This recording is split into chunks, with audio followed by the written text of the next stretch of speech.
Welcome to the Discotheque Podcast, where we will review every episode of Discovery Season 3 as it airs each week.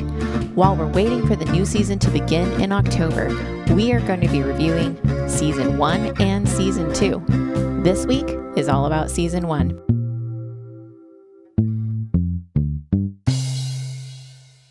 I'm your host, Marcy, and I'm joined by Rachel and Lewis. Hi, guys. Hi. Hello. Since this is our first episode, I'd like to start by introducing ourselves to the listeners. Rachel, why don't you go first? Did you get into Star Trek as an adult or a child? I was definitely a kid. And my dad, I definitely watched Star Trek with my dad originally. My dad had, back when DVDs were first a thing and they couldn't fit very much, he had a bunch of discs of original series where they would only fit 2 episodes per disc. Oh, wow. Yeah, so we had a bunch of those, and I remember watching those, but when I really got into it is in middle school. My brothers were in high school. They're older than me, and they both had after school activities, so I would get home before everyone else. And so I got to pick what to watch on the TV at first. And that's when I discovered Spike TV having Next Generation reruns. Yes. And I became obsessed. At the same time, I was obsessed with super girly things. My mom is what is this child? I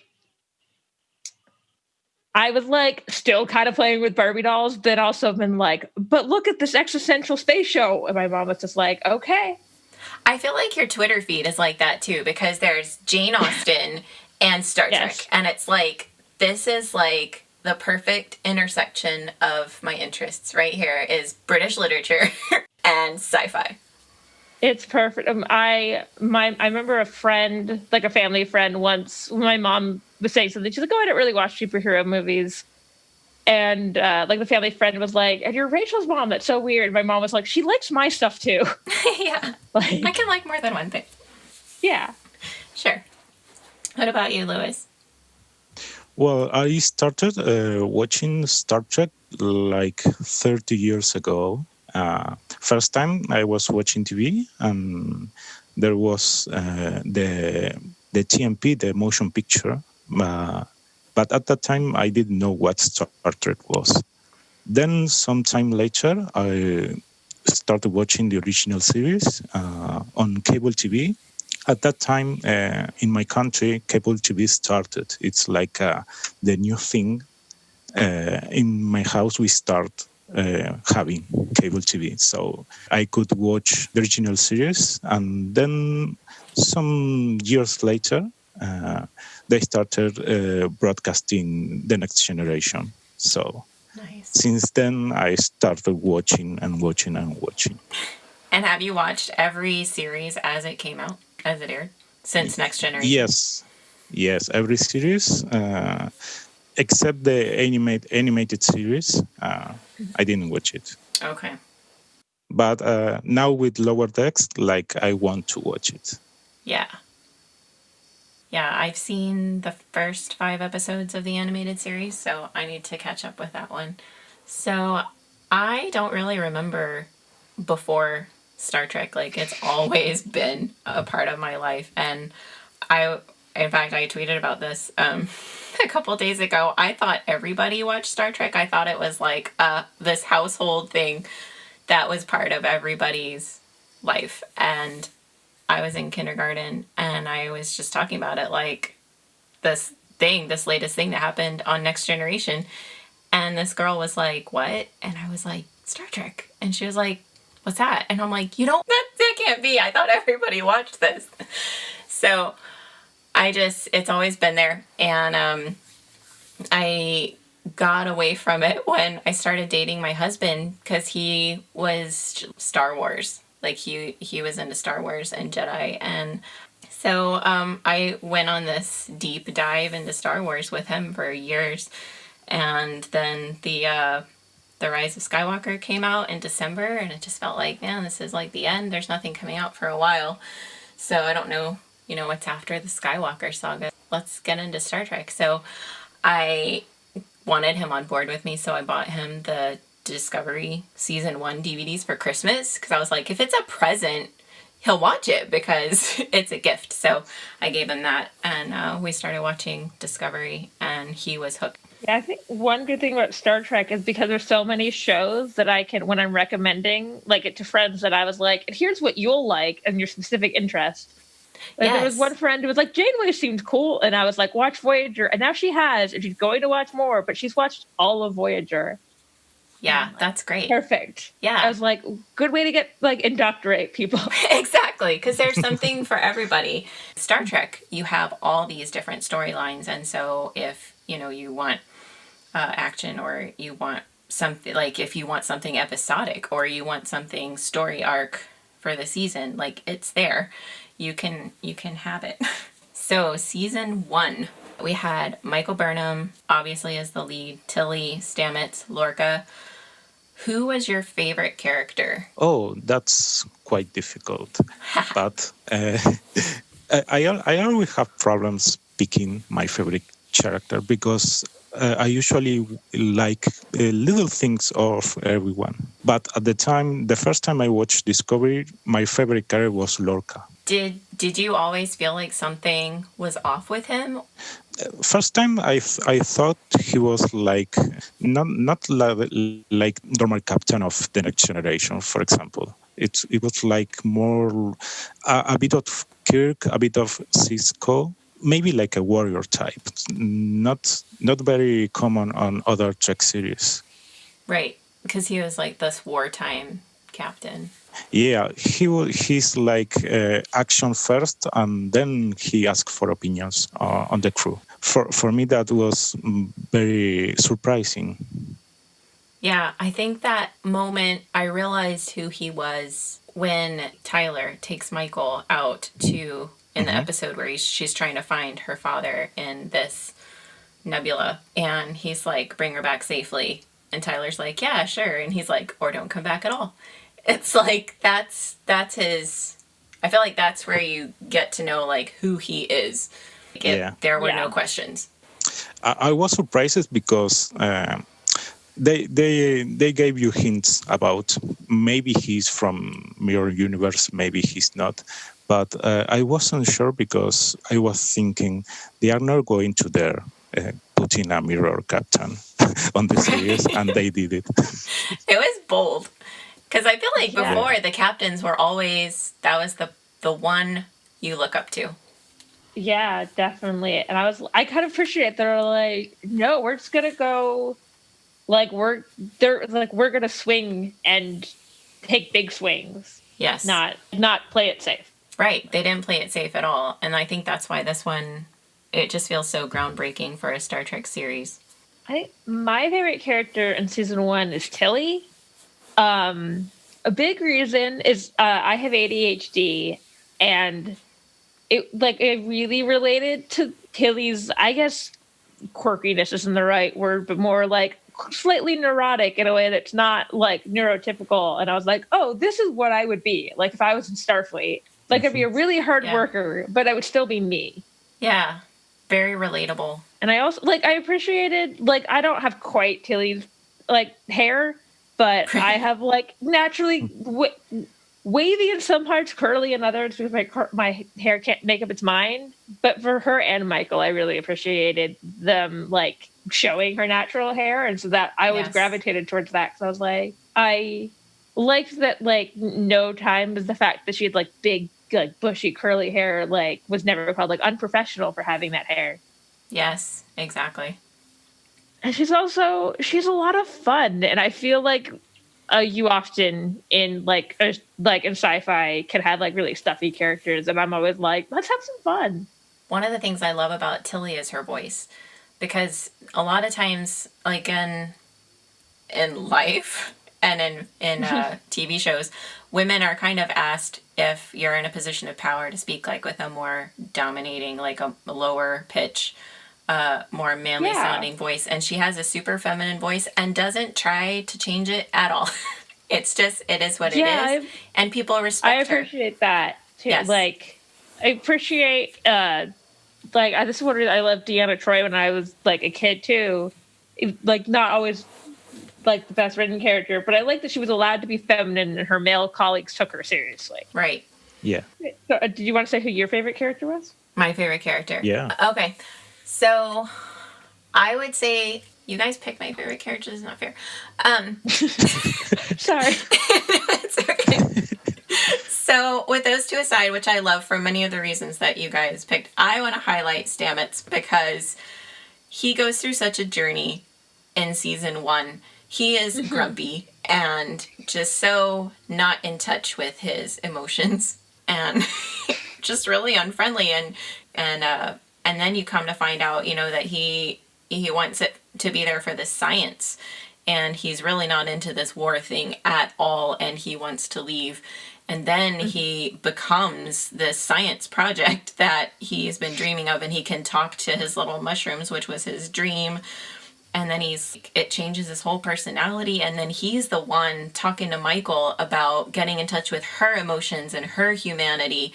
And he just goes through this big journey that I just really appreciate. And it would then be a tie between him and Saru. But Saru's journey is almost like it's not really fully discovered until season 2, which we'll talk about next week, and how he deals with his threat ganglia and how he views the world as always as prey. So they both go through a journey, but I would have to say Stamets. Very good. Stamets is great. And I think I also feel like Stamets is definitely a character that if it was like a lesser actor would not come off as well, but Anthony Rapp is so good. He is, because he can play it all. You totally believe him when he's grumpy and mean, and then you totally believe him when he's able to show his heart. Like, at no point are you like, well, he's clearly acting. Like, that doesn't, definitely. You don't see him, you see the part. So, first episode, first time I saw it, I thought it, in the first and second episode, I thought were a dream sequence that we were going to come out of, because I thought, no way, we're starting a war with the Klingons. I remember that I was surprised that we didn't see the Discovery in the premiere. Yeah, I remember being very surprised by that. I remember being, because like I'm a huge musical theater fan, and I remember being like, I thought Anthony Rapp was in this. Hello. Yeah, that was a surprise for me. But I think from the start, the series is telling us that this is not a story about the ship. It's more about the people on the ship. Yeah, definitely. And I know a lot of people didn't like that, but I really do. I like it.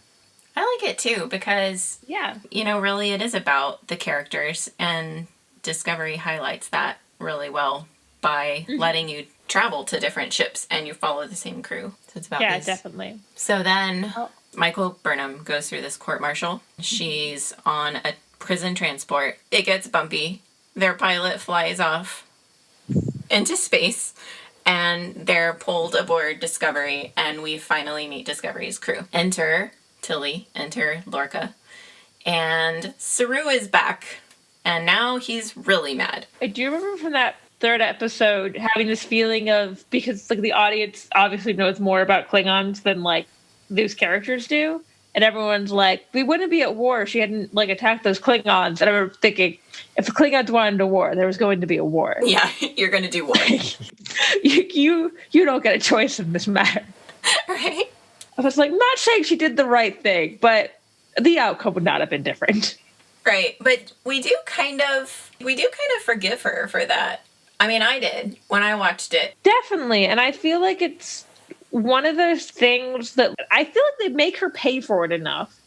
Yes. And they also, it's like one of those where like everyone in that story makes mistakes. It's not like one person messed up and everybody else are angels. Right.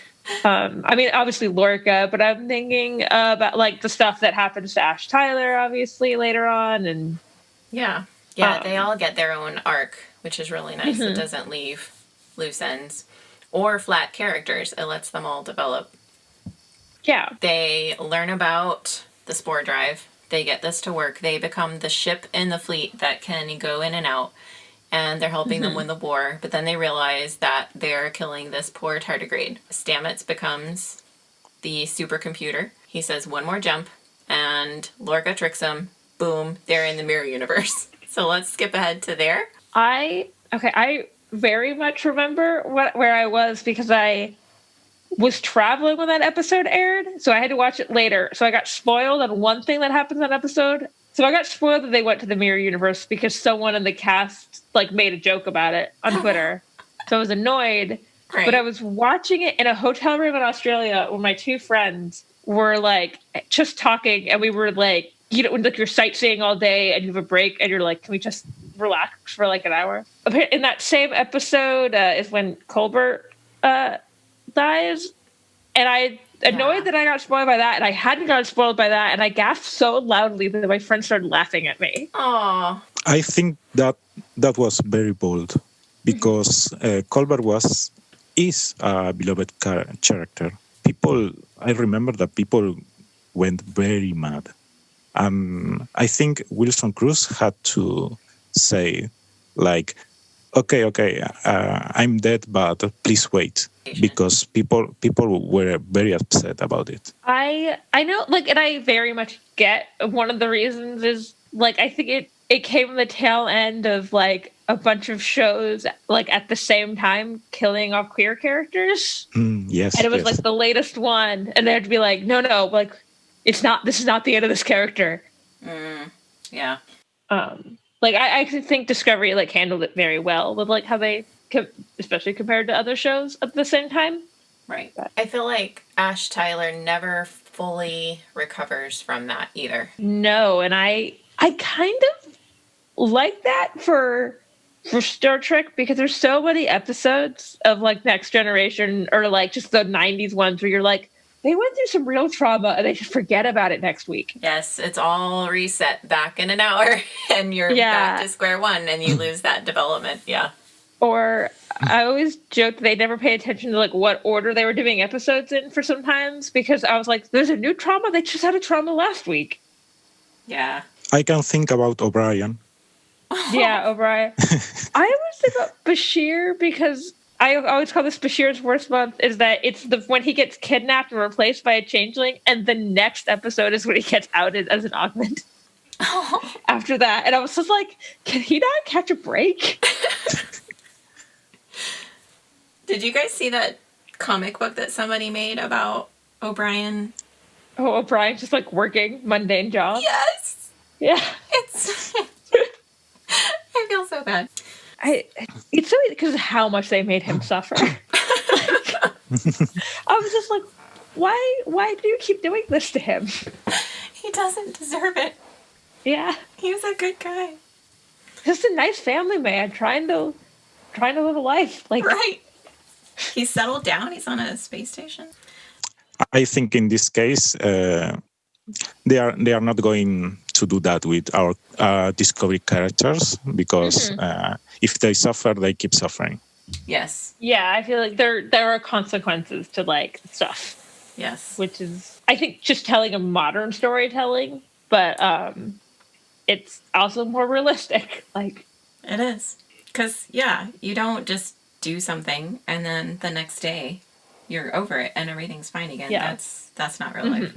That's probably part of what made Next Generation characters seem so larger than life and Discovery characters more realistic and more relatable to us. Marcy, because you were watching it, I assume, like, you binged it for the most part, season one, right? I did. So I was curious, like, when you didn't have time to think about what they might be like doing, if you were surprised by, like, the Mirror Universe stuff. I was shocked by the Mirror Universe, and actually I was probably more shocked than I should have been because even though I grew up on Star Trek, I was little when I watched the original and Next Generation. Forgot entirely that the Mirror Universe existed. So they go to the Mirror Universe and I'm like, wow. And I call my sister the next day and I'm like, they went to this thing called the Mirror Universe and everyone is like a bad version of themselves. And I'm telling her this. And she's like, yeah, Marcy, they go in like every series. So they go to the Mirror Universe, like Spock. He has like a goatee. And I'm like, what? This is like a thing? So, I do not understand why there are not Next Gen Mirror Universe episodes. Like, there are comic books now, but I want to see the actors doing it. Yeah. No. Well, I was blown away, just completely blown away. So, I love the idea that there is this, and of course, immediately, your brain kicks in and you're like, but if someone dies, how are like their descendants there? How can they still be the same if they're all bad? They're not living the same lives. And then it's just like, you have to turn that off. Like, it doesn't, like, don't even go there. Universe is definitely something that you're like, just let it be. Don't think about it. Yeah, just enjoy it for what it is. So you have characters alive that are dead, and like, you can't even go there. Just enjoy the story, take it for what it is, and then it's great. So it was intense watching Discovery, binge watching it like that. And the only thing I could compare it to was when we binge watched Game of Thrones and the OA, because both of those kind of got in our heads, and it was like, okay, I wonder what's going to happen. So, and then we get to, 2 or 3 episodes in the evening. And the Terran Empire, I loved Killy, and I loved seeing that side, and her being a captain. And in that first episode where she shows up on Discovery, she's like, the thing that most people don't know about me is that I'm going to be a captain one day. And there she is as a captain, but she has straight hair and it's angled, and she still looks amazing, but she's really brutal. I love that she could pull off that haircut, because like, props to her. That is not an easy look to pull off. No. And I love the like watching Killy get more not like comfortable being Killy, but comfortable being confident. Yes, I think she learned about herself in that set of episodes, because it was like, if I could do this, I could do this. Yeah, it's like a self-discovery, but using a bad example. It's like, you're looking and you're like, okay, you don't want to go full on this, but I'll take the good aspects and leave the rest. Kind of like that one episode of the original Trek where he gets beamed back onto the ship, and he's the good guy and the bad guy, and his personality is split. Captain Kirk. It's like this whole... It's the one with the cute little dog with like the little antenna.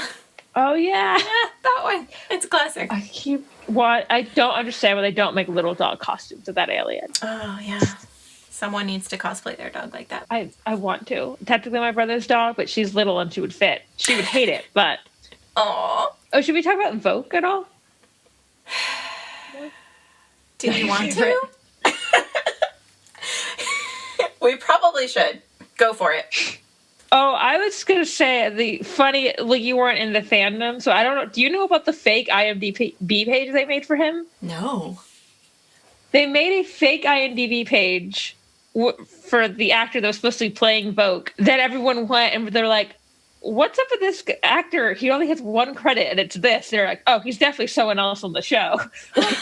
There's no way, he's just 1 credit. And then the actor was like, yeah, it's like his father or grandfather's name or something, and he put that on there as his like pseudonym. But I just love that everyone discovered. They're like, I wonder who plays this guy. Wait, what? That's great. But yeah, I thought there was a good twist, even though a lot of people figured it out because of the fake IMDb page. Yeah. Yeah, I think that the production did it because I believe if you watch the first episode, the premiere, in the credits, they put the fake name there too. I think. That's pretty sneaky. Yeah. So then they bring Giorgio back with them, and that seemed like a really good idea, because I was so disappointed that she was killed off in 2 episodes, and it was just like, this great actress, we are wasting this talent. Oh, she's back! That was me. I thought it was great. It's one they brought her back, because I was the same, but I was like, oh, I really wanted more of Michelle Yeoh. Like, she's awesome. Yes. And they brought her back in a way that they could really use her martial arts training. Yes, exactly. I have a friend that I got in, like, mostly into Star Trek through Discovery, and he loves a badass female character, and Giorgio is his favorite character by far. And the scenes between her and Michael with the fighting, they're phenomenal. Like, this is before they leave the Mirror Universe, but that fight scene with Lorca and them is, I think, one of the best choreographed fights in all of Star Trek. Yeah, it may very well amazing. Be. Yeah. So then they're ending the war. They're on Kronos, and they have this planet-ending thing. You want to summarize it? Oh, they're putting bombs in a volcano, right? Yeah, and it's gonna destroy the whole planet, and they give it to Giorgio. Yes. Well, they give it to Giorgio, and then Michael is like, "Well, this is shady." Right. I like that Michael. I really like Michael coming full circle of being like, "No, I made the mistake of not following like the Starfleet way before. I'm not doing it again." Yeah. I like the way that they make peace with the Klingons by actually like working with a Klingon. With L'Rell. Yeah, like I like that they're like, no, like we shouldn't take over the Klingons. A Klingon definitely needs to be in charge of them. Right. But the Klingon we've found to be the most reasonable. Which has her own, like, she has her own issues in her past as well. Yes. I think, I feel like she's, as complicated as any other character on this series. Right. No one's just straightforward. There are really no, I mean, maybe you could say Tilly is good through and through, like totally pure. Little cinnamon roll. She is. So, most important episodes. Lewis, why don't you go first? What, if you were going to pick? Apart from the premiere, that I think sets the tone for the series, I think Into the Forest, when we go to the Mirror Universe. Mm-hmm. The one when we go back, what passed is prologue. And the last of the season, Will You Take My Hand? I think picking those, you can watch what is the series about. If it is your first time watching and you don't have enough time to watch all the episodes. Right, if you're trying to watch season 3. I feel like if you're focusing on relationship growth, the magic to make the sanest man go mad, which was kind of like a classic Groundhog Day episode, where they keep living over and over, and there's that great part by Rainn Wilson. Yes, Rainn Wilson, and he's phenomenal in that role, and so different than The Office. But yeah, Michael and Ash Tyler, and there's that great scene between Stamets and Michael where he's really helping her get in touch with her humanity again, which is something her mom always wanted her to do. Honestly, all the episodes you guys have listed, I think it's Vaulting Ambition, but the one where Lorca being from the Mirror Universe is revealed at the end of that. Because I remember being so shocked that my friend was over and I just like looked at her. I was like, oh my God, she knows way less about Star Trek. So I was like, oh my God, this means so many things. The juxtaposition, between Lorca being really bad and Pike coming in and being so righteous and perfect is just, it's great. And the fact that the show works both ways with the same cast, except for switching the captains out, is amazing. It's like, I think it's really telling of how well they built the rest of the cast. Yes. Well, I can't wait to talk about Captain Pike next week when we do season 2 and that whole plot, because I have to say, if I was going to pick my favorite of the first 2 seasons, it would be season 2, because I do like, and I feel like it's a little bit lighter and a little bit happier. So I would pick season 2. Season 1 is a great setup. But I'm excited to talk about season 2 next week.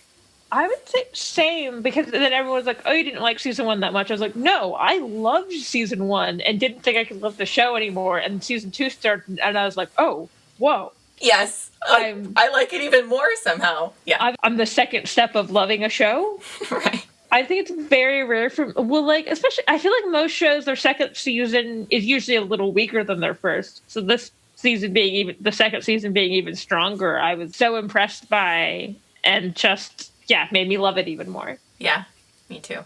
That's why I'm very hopeful about season 3, because I believe they are going to do much better than season 2. Yeah. So I think the thing that gets me about the promos that we've seen so far for season 3 are they on the ship at all? We see a lot of planet-based things, and I'm wondering if it's going to be our first Star Trek that's more land-based. I think it has to be a little land-based because I'm pretty sure one of the promos showed it. Like, if it's a spoiler, is it a spoiler for you too if I saw it in a promo? Because I have some friends. I mean, if it's in the official CBS promos that they've given us, I feel like that's not a spoiler. I think they might crash the ship. Which is, I kind of love. I love when they have to crash a ship because it always looks really cool. Right. It's a great effect. Promos always are like from the first 2 episodes or show. Like they don't show much beyond that. Right. And it might be partially a misdirect. We don't know. Yeah, definitely. Yep. So I can't wait to see. All right, guys. Thank you for joining me for the Discotech Podcast, episode 1. Thank you. Thanks. It's been great. We'll see you next week.